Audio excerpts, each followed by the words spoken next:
తప్పుడు బుద్ధి నీకు పుట్టింది. పాచి పనులు చేసే తక్కువ దానికోసం, తప్పుడు దానికోసం ఎంత పెద్ద పథకం వేశావు. ఇంకా కాదు అని పరువు తీసుకోకు.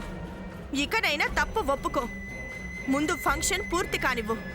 మంజు మంజు అంటూ నా మీద కపట ప్రేమ చూపించావు. నన్నే పంపించాలని చూశావు. నిజం తెలిసింది, ధర్మం గెలిచింది, న్యాయం నిలిచింది.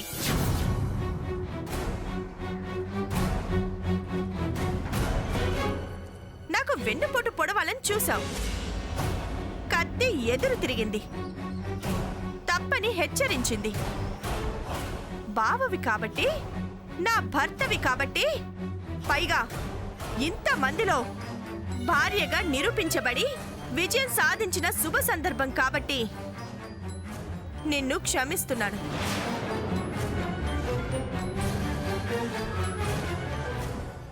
ఇంకా ఇంకా నీ గురించి ఇంతమందిలో చెప్పి నీ పరువు తీయడం బాగోదని, నా భర్త పరువు నేనే తీసిందని నవ్వటం ఇష్టం లేక మర్యాదిచ్చి అడుగుతున్నాను. నీ గౌరవం కాపాడుకో అని.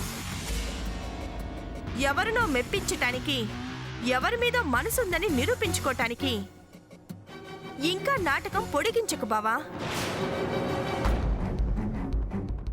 జరగాల్సిన ఫంక్షన్ సాఫీగా జరగనివ్వు. లేకపోతే వచ్చిన జనం చేత చీకొట్టిస్తాను. తలెత్తుకు తిరగాలంటే సైలెంట్గా ఉండి నీ డిగ్నిటీ కాపాడుకో. నువ్వు ముందు అనౌన్స్మెంట్కి కట్టుబడి ఉండు. లేక ఆ దండలు అందుకో. కార్ అరేంజ్ చేయి. మావయ్య, ఒకసారి అక్కడ ఏర్పాట్లన్నీ చూసిరా.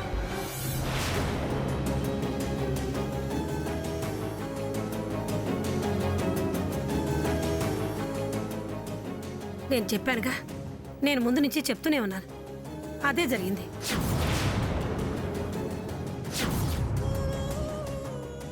చూసావుగా, ఇంకా ఎందుకు ఇక్కడ ఉండడం?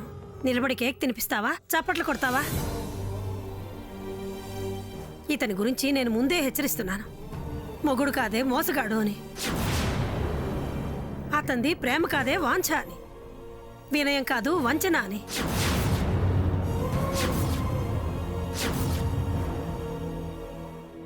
నీ నమ్మకాన్ని వమ్ము చేస్తాడన్నాను. మంచివాడు అన్నావు, నిండా ముంచాడు. నీ బతుకు మీద మట్టి చల్లాడే. ఇంకా ఏముందే నీ బతుక్కి? రావే, రా వెళ్దాం.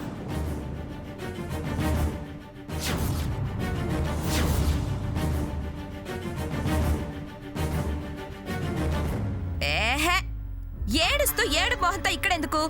పిలుస్తుందిగా, వెళ్ళు.